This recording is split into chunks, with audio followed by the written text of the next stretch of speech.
Welcome to Shadow Case Files, where the quietest roads hide the darkest secrets and the desert keeps its victims silent. Tonight, you'll step into a place where every shadow could be watching, and some truths were never meant to be uncovered. The first thing Lewis noticed was the smell. It cut through the dry desert air like something rotten hiding inside the wind. Not the usual scent of burning rubber or spoiled garbage. This was heavier, sweeter, wrong. It was just after sunset on a quiet stretch of highway outside the Sonoran Desert. The sky burned orange and purple as truck driver Luis Romero guided his rig down the empty road. He had driven this route for years. He knew the rhythm of it: long silence, open land, scattered junkyards, and forgotten lots. But that night, something felt different. As he passed an abandoned dump site, he saw movement near a broken chain-link fence. At first, he thought it was a coyote digging through trash. He slowed down. The wind shifted again, carrying that smell straight into his open window. Lewis covered his nose, his stomach tightened. He told himself to keep driving. Instead, he pulled over. The desert was too quiet. No traffic, no voices, just the faint sound of wind brushing against metal scraps. He stepped out of his truck and walked toward the fence, his boots crunching over gravel and shattered glass. The dump site was a mess of old mattresses, rusted appliances, and torn garbage bags. Then he saw it. Under a stained mattress, something pale caught the last light of the day. At first, his mind refused to understand what his eyes were seeing. It looked like a mannequin arm, stiff, dirty. But mannequins don't have fingernails with chipped red polish. Lewis froze. His heart pounded so hard he could hear it in his ears. The hand wasn't buried deep. It was almost exposed, as if someone had tried to hide it quickly and failed. He stumbled backward, fumbling for his phone. His voice shook as he spoke to the dispatcher. He kept staring at that hand, half expecting it to move. Within an hour, deputies from the Maricopa County Sheriff's Office sealed off the area. Flashing lights turned the desert blue and red. Officers carefully lifted the mattress, and that's when they realized the hand wasn't alone. As they began searching deeper into the trash and sand, one question began to form.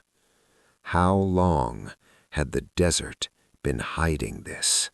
By the third day, the number stopped shocking them.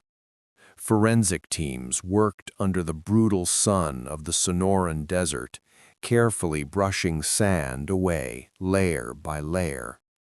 What they first believed was a single burial turned into 2, then 4, then more. Every few feet, the ground seemed to give up another secret. The desert heat was merciless. Temperatures climbed high enough to blur the horizon. But the same heat that punished investigators had also preserved the remains. Skin hardened like leather, bones remained intact. Time had slowed here. Detective Carla Mendez stood at the edge of the site, her sunglasses hiding the disbelief in her eyes. She had worked homicide for over a decade. She had seen violence, chaos, cruelty. But this was different. This was organized silence. Each body was placed with unsettling precision. No random scattering, no shallow panic graves.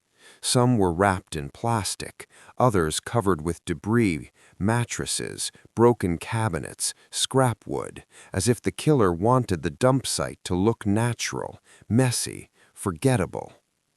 Forensic reports revealed a pattern that tightened the air around the investigation. Most victims had blunt force trauma to the back of the skull, a single controlled strike, clean, efficient, no signs of prolonged struggle. Whoever did this knew exactly what they were doing. As identification began, a darker truth emerged. Many of the victims were reported missing years ago. Migrants attempting to cross into Arizona, drifters passing through, people without strong social ties. Their disappearances had barely made local news, if they made it at all. They were the uncounted dead. Families had filed reports. Mothers had waited for phone calls that never came. But in a system overloaded with missing persons cases, especially along border routes, these names had slowly faded into paperwork. Now, those forgotten files were being reopened. Detective Mendez pinned photos of the victims on a temporary board inside the command tent. Faces stared back at her, young, hopeful, unaware of what was waiting for them. The pattern was clear, the same region, the same time frame, between 2008 and 2018. 10 years. 10 years of bodies disappearing into sand.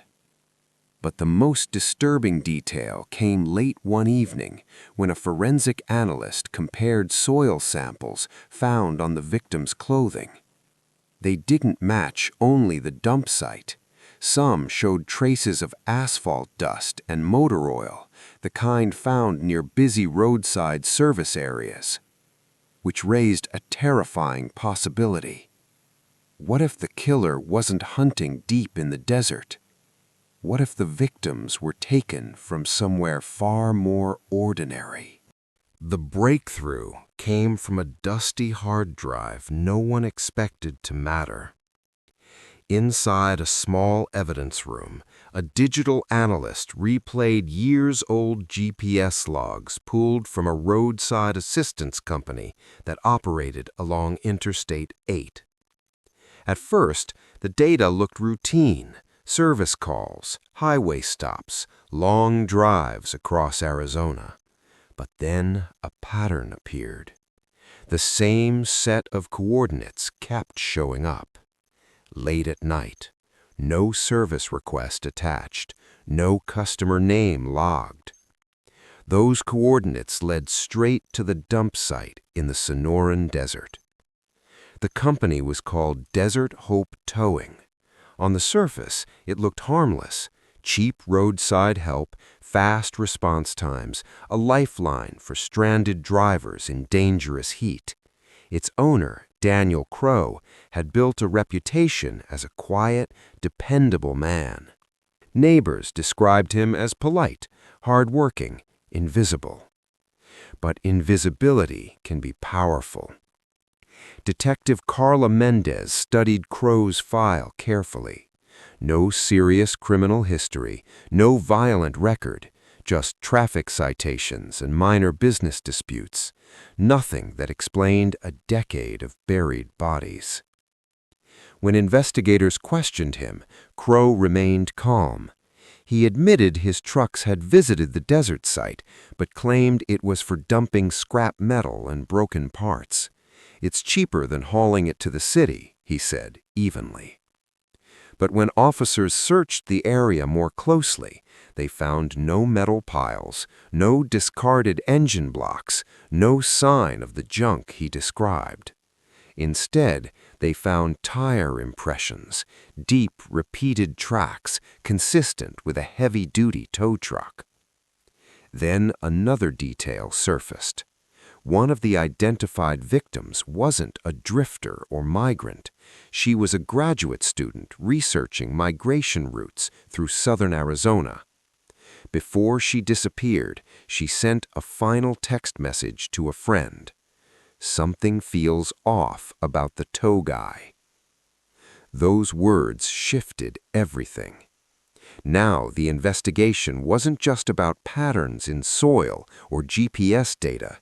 It was about trust, about someone who offered help in moments of fear and isolation. Detective Mendez requested phone records from Desert Hope Towing.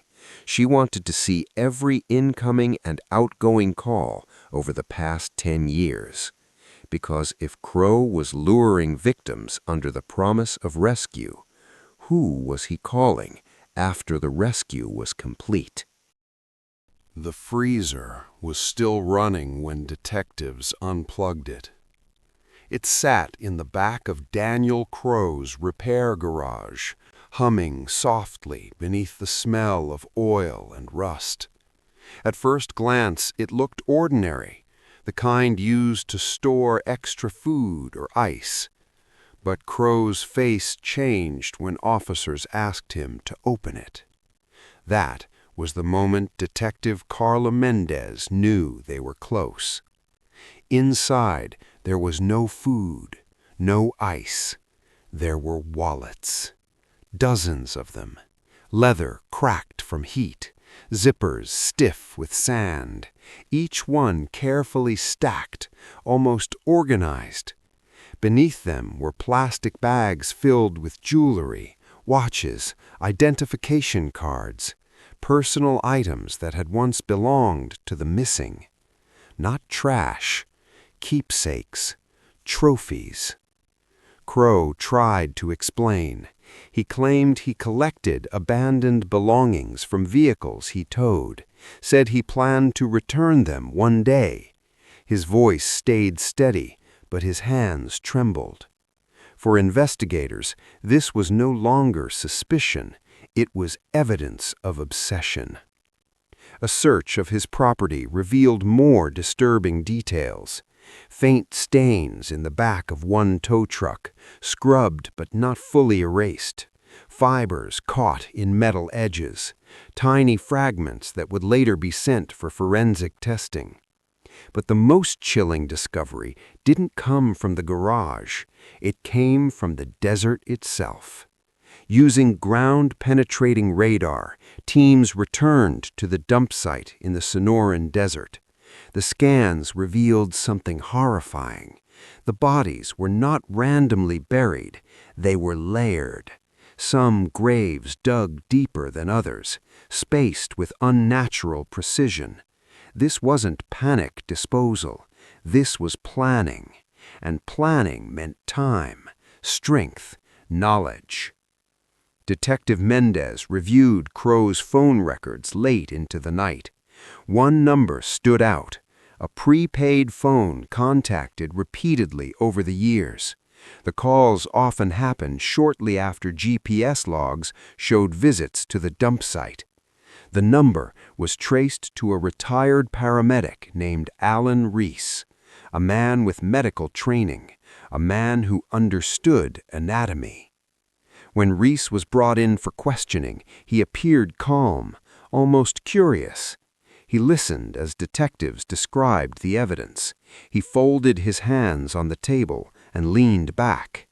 Then he asked a question that froze the room. "How many did you find?" That number had never been released to the public. The silence that followed was heavy, because now the investigators had to face a terrifying possibility. If Crowe had help, how long had the two of them been working together?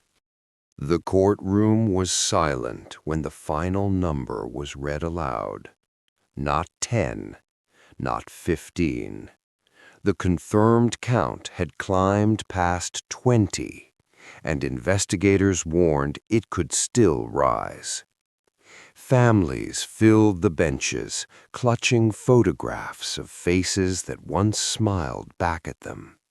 Across the room, Daniel Crowe and Reese sat without expression. Two ordinary men who had once driven the same highways as everyone else. Two men now accused of turning the Sonoran Desert into a graveyard. Prosecutors laid out the pattern piece by piece. Stranded travelers, late-night service calls, a tow truck arriving like a rescue vehicle, Then silence. GPS data placed Crowe at the dump site repeatedly. Reese's medical background explained the precise injuries, a single controlled strike to the back of the head. The freezer full of wallets became a symbol in the trial. Each one represented a life interrupted, a future erased. But the case took a darker turn when forensic experts revealed new findings. Advanced DNA testing connected remains at the site to missing persons reports dating back earlier than first believed, as far back as 2003. That meant the killings may have continued for over 15 years. Even more disturbing were two sets of remains that matched no records at all. No missing persons file, no family inquiry, no official identity. It was as if those victims had never existed on paper. The defense tried to argue doubt, circumstantial evidence, incomplete timelines, but jurors had seen the photographs. They had heard Reese's recorded question, "How many did you find?"